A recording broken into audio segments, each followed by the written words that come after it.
Hey, it's John Terry with Vision Advisors, and welcome to this issue of Insight with Vision. I want to talk a few minutes about missed opportunities using tax free exchanges.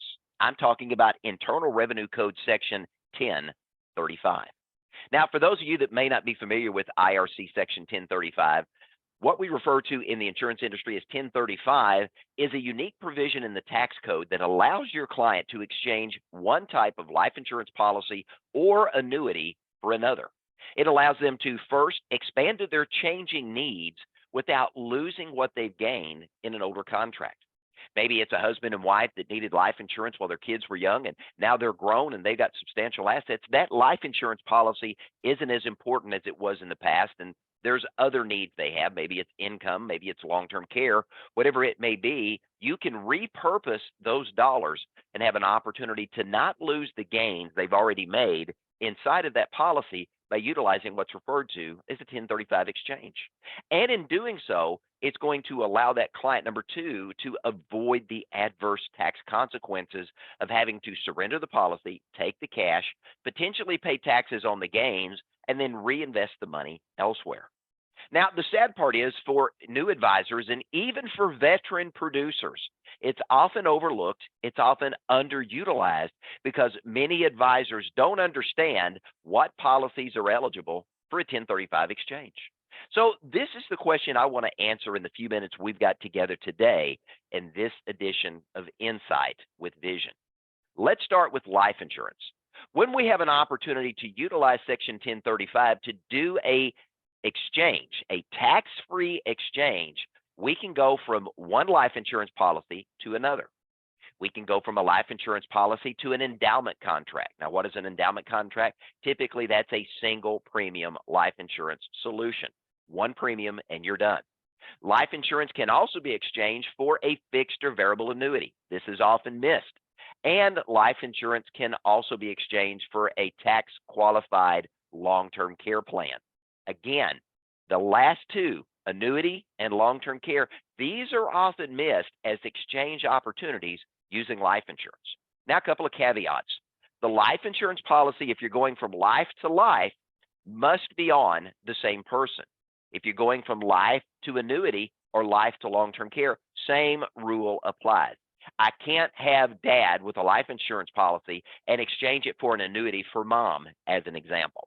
Now, if it is a single life policy, I can exchange that for a multi-life policy, such as a first to die or a second to die. So as an example, my dad, if he has a life insurance policy, couldn't exchange that for a second to die policy covering he and my mom. Now, the cost basis for the old policy, of course, is going to be carried over to the new policy, and this is going to include any cost associated with riders or ratings. And when the opportunity is there to do an assignment, you want to use direct transfer of funds between the insurance carrier that you are moving from and the money that you're moving the insurance carrier to. It keeps it clean for the tax preparer. It keeps it clean for the IRS. And also important to remember, because with cash value life insurance, you can take out a loan. If the cash value policy you're exchanging has an outstanding balance, a loan that is due and payable, it can be exchanged for another policy with the same level of indebtedness, assuming the insurance company is willing to take that indebtedness. Now, if the loan is reduced in the exchange, there are tax consequences to that transaction. And if there's any recognized gains, they're going to be treated as ordinary income. Now, let's look at endowment contract, single premium life insurance. I cannot exchange a single premium contract for a contract that has ongoing regular payments, but I can exchange one endowment contract for another. I can't exchange an endowment contract for an annuity or long-term care insurance. Again, remember, the endowment contract must meet the definition of life insurance if I'm exchanging one for another. Secondly, the payment provisions, the endowment provisions of the contract can exceed those in the old contract. As an example, if I'm going to exchange an endowment product, a single premium life insurance solution, for a second solution that maybe includes living benefits the older policy doesn't have, the endowment period must be the same. So if the endowment period for the original contract was endowment at age 100, I can't exchange it for an endowment at age 120 contract. Those are not allowed under Section 135. And of course, if there's a recognized gain, taxes are due at ordinary income rates. Now, when it comes to an annuity, I cannot exchange annuity for life insurance. Life insurance can go to annuity, but annuity cannot go to life insurance. Remember that. Life insurance can go to annuity, annuity cannot go to life insurance. So with an annuity contract, no life insurance option for 1035 exchange, no endowment option for 1035 exchange. But I can exchange one annuity contract for another. I can also exchange an annuity contract for a qualified long-term care contract. Now remember, the annuity contracts, if I'm doing an exchange or if I'm going from annuity to long-term care, must be payable to the same person. And of course, we want to use direct transfer of the funds when possible. It makes it cleaner for the tax preparer, again, cleaner for the IRS. And if a partial exchange is initiated, maybe you're only moving part of the money from an annuity to another annuity or part of the money from an annuity to long-term care, you want to make sure you follow the appropriate IRS guidelines on the tax treatment of the exchanges. If it's an exchange of a contract prior to 2011, you want to refer to Revenue Procedure 2008-24. If it's a contract that was written in 2011 or later, refer to Revenue Procedure 2011-38. And of course, any recognized gains, ordinary income. You should have figured that out by now. Now, when it comes to a qualified long-term care contract, you can exchange one qualified contract for another, but I cannot exchange long-term care for life insurance or an annuity. So important again to remember, qualified LTC only gets exchanged for another qualified long-term care contract. Now, when we're thinking about 1035 exchanges, there are a couple of things you need to consider. Number one, the applicable surrender penalty on the existing policy. If it is a fairly new policy and the surrender period is high, you need to pay attention to that because you always want to make sure you're acting in the best interest of the client. By the same token, in a period of rising interest rates, is there a market value adjustment that may negatively impact the amount of cash available to do a 1035 exchange with? Are there outstanding loans? And if so, is the carrier you're considering moving to willing to accept the loan and under what terms? Are there going to be any tax penalties that are due if any gains are realized as part of a partial exchange that may take place? The other thing you have to ask yourself and have a conversation with the client about this, again, are they going to lose any benefits they currently have in the 1035 exchange if they're considering moving to a new policy? Are they going to lose an income rider? Are they going to lose an enhanced death benefit or chronic care or critical care benefits? Is there enhanced liquidity access they're going to lose? Or are there other unique benefits that are important to them that they may lose if they engage in a 1035?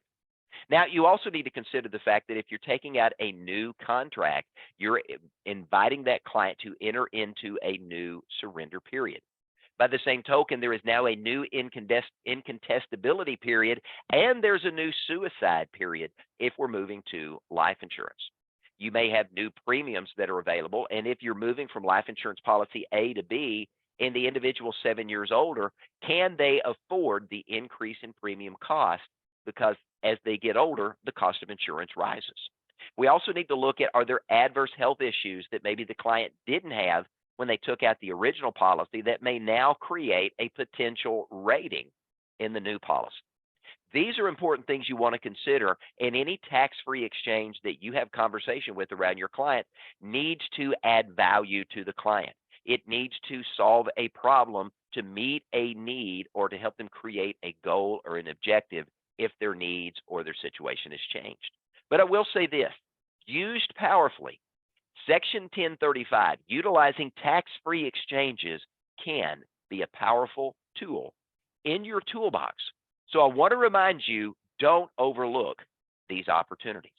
This is where gathering a fact finder can be so important because you can identify what they own, why they bought the product in the first place, whether or not it's working, and whether or not their needs have changed and they may need to repurpose those dollars to accomplish another goal or objective. Sometimes when they don't have additional cash, but they need additional benefits for some reason that are more pressing than prior benefits, having a conversation around 1035 could be a great conversation to have. There's trade-offs with any 1035 exchange. So again, make sure you're acting in the best interest of the client and providing what they want and need and meeting their needs at the highest level. If you got questions with that or you want us to review a fact finder that you're working on with a client and see if there's a 1035 opportunity there, give us a call at Vision Advisors. 1-800-505-8489 is our number. You can also visit our website, visionadvisorsinc.com. Scroll to the bottom of the homepage and you can schedule a consultation with any of our business consultants to review a case you're working on. And while you're at the website, be sure you're following our Facebook and LinkedIn pages where we're sharing conversation starters that lead to sales every single day. And you're going to want to click on our YouTube channel. Click on the subscribe button and the little bell right beside it. Over 200 quality training videos there that we add videos just like this every single week. 24/7, 365, no password. We believe if we provide you the tools you need and the education you need, you're going to want to do more business with Vision Advisors. And with that said, I want to thank you for taking time to be with me for this edition of Insight with Vision. I'm John Terry. Thanks for joining me. And on behalf of all of us here at Vision Advisors, have a great day.